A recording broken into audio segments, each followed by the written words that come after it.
저는 지금 월 340만 원을 법니다. 근데 노후가 무서웠어요.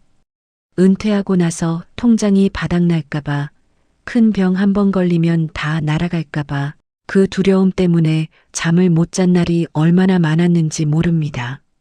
그런데 오늘 이 영상을 끝까지 보시면요.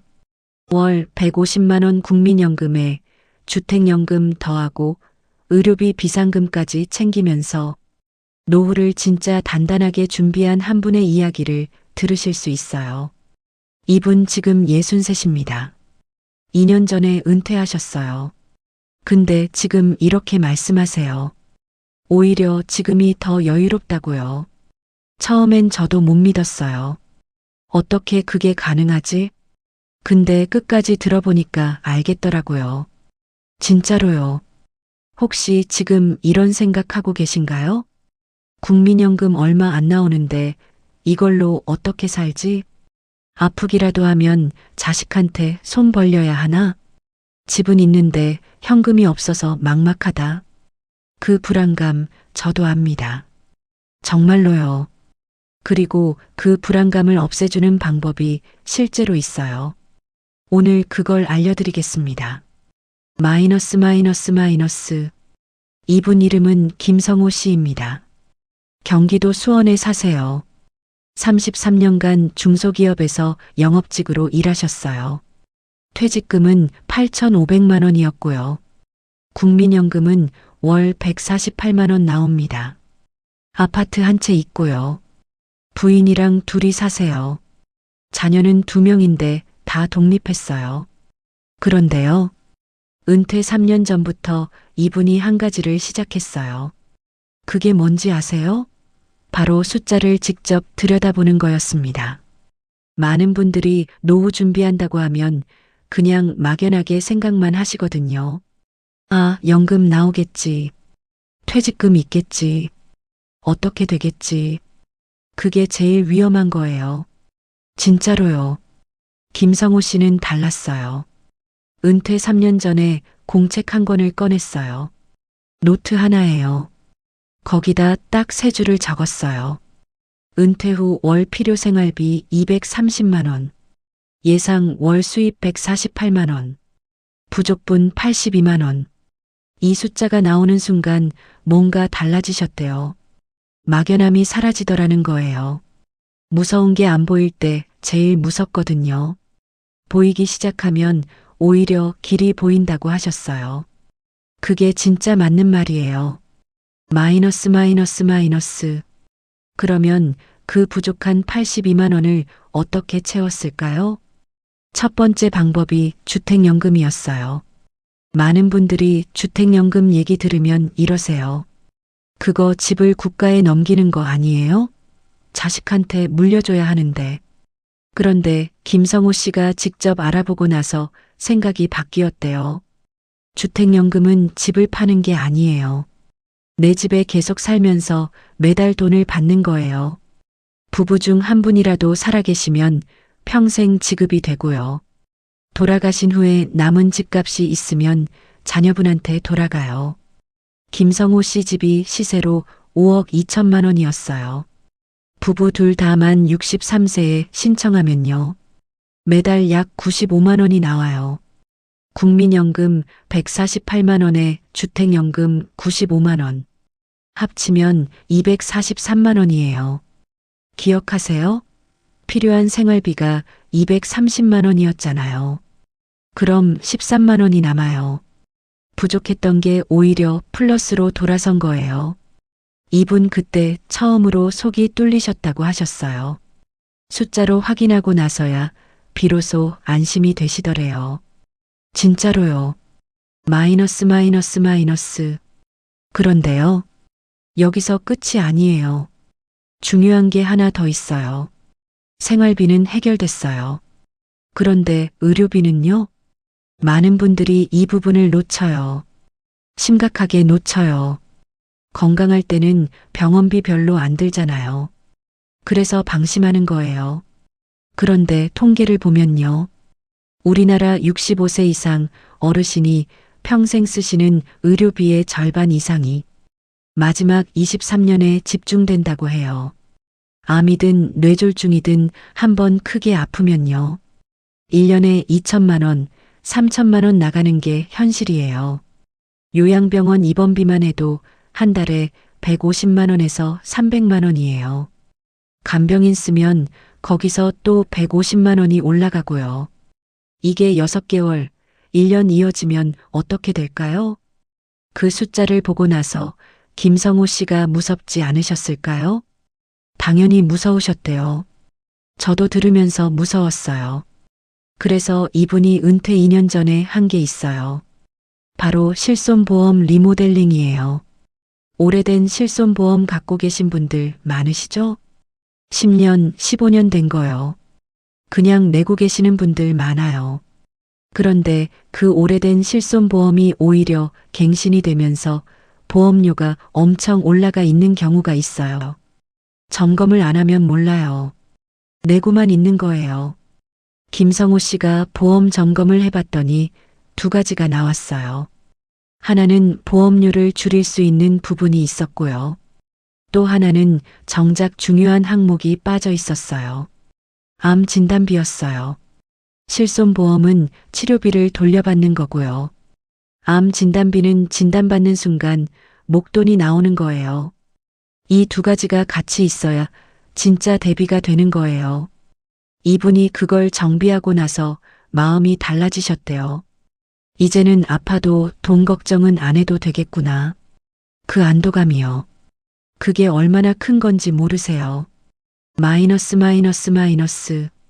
그런데 아직 또 하나가 남아 있어요.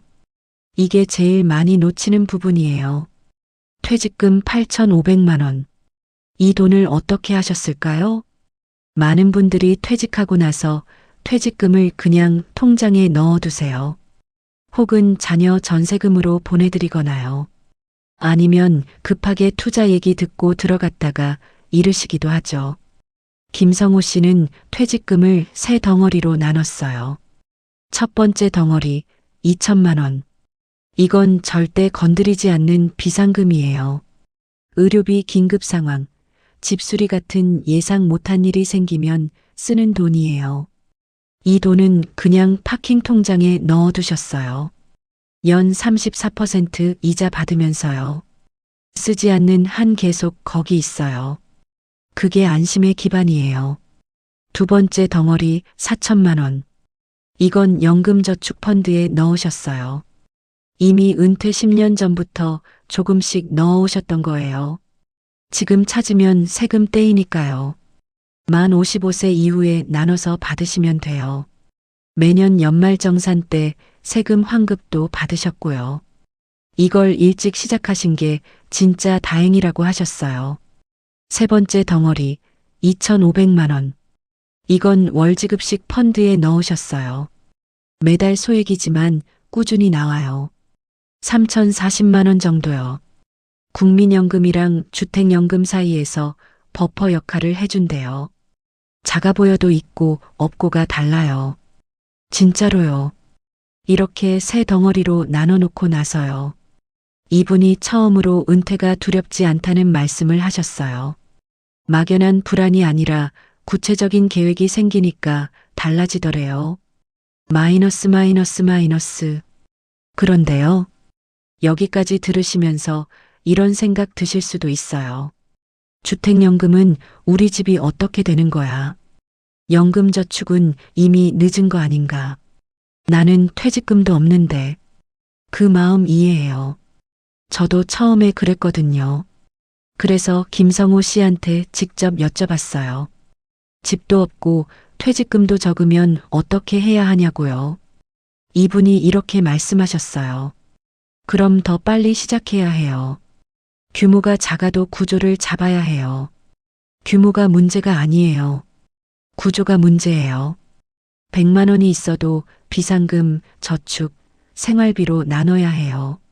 30만 원짜리 연금저축이라도 지금 당장 시작하면 10년 후에 달라져요. 국민연금 임의가입 제도도 있어요. 직장이 없어도 넣을 수 있어요. 이분이 그러셨어요. 지금 이 순간이 제일 이른 때래요. 내일이 아니에요. 지금 이 영상 보고 나서 바로 시작하는 게 제일 빠른 거라고요. 마이너스 마이너스 마이너스. 이분이 실제로 지금 어떻게 사시는지 잠깐 들려드릴게요. 아침 7시에 일어나세요. 부인이랑 같이 아파트 단지 한 바퀴 걸으세요. 40분쯤 걸어요. 무료예요. 돈 하나도 안 들어요. 근데 그게 건강 챙기는 시간이고 둘이 얘기 나누는 시간이래요. 집에 들어와서 아침 드시고요. 오전엔 본인 하고 싶은 거 하세요. 요즘은 목공을 배우고 계신데요. 주민센터 강좌예요. 한 달에 2만 원이에요. 뭔가 만들어내는 게 그렇게 재밌으시대요. 살면서 처음 느끼는 재미래요. 점심은 동네 친구들이랑 드세요. 한 끼에 8,000원에서 1만 원 사이. 오후엔 공원 벤치에서 책 읽으시거나 낮잠 주무세요. 저녁엔 부인이랑 집에서 드세요. 거창하지 않아요. 그냥 집밥이에요. 이게 매일이에요. 그런데 이분이 그러세요. 직장 다닐 때보다 지금이 훨씬 더 풍요롭다고요. 돈이 더 많아서가 아니에요. 시간이 내 거니까요. 그 말씀이 맞아요. 마이너스 마이너스 마이너스. 이분이 노후자금 준비하면서 깨달은 핵심을 정리해 드릴게요. 첫 번째, 숫자를 직접 봐야 해요. 얼마 들어오고, 얼마 나가고, 얼마가 부족한지. 그걸 모르면 아무 대비도 못해요. 무서운 게 안 보일 때가 제일 무서워요. 두 번째, 수입은 한계가 아니어야 해요. 국민연금 하나만 믿으면 위험해요. 주택연금, 연금저축, 월지급식 상품처럼 여러 파이프라인이 있어야 해요. 하나가 흔들려도 다른 게 받쳐줘요. 세 번째, 의료비를 별도로 대비해야 해요. 건강할 때 준비해야 해요. 아프고 나면 보험 가입도 안 되고요.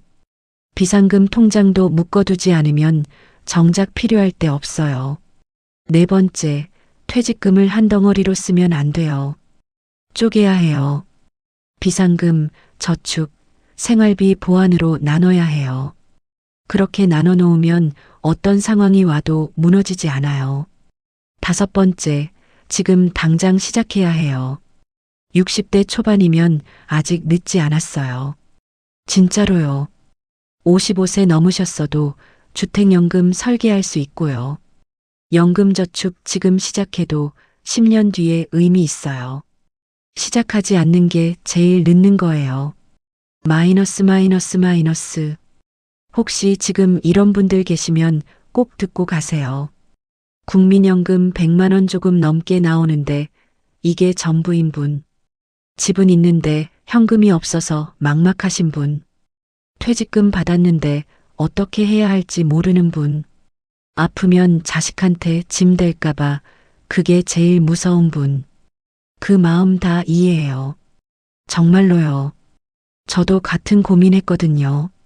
그런데 김성호 씨 얘기 들으면서 한 가지를 확실히 알았어요. 준비한 사람과 안 한 사람의 차이는 돈의 액수가 아니에요. 구조를 잡았냐, 못 잡았냐의 차이예요.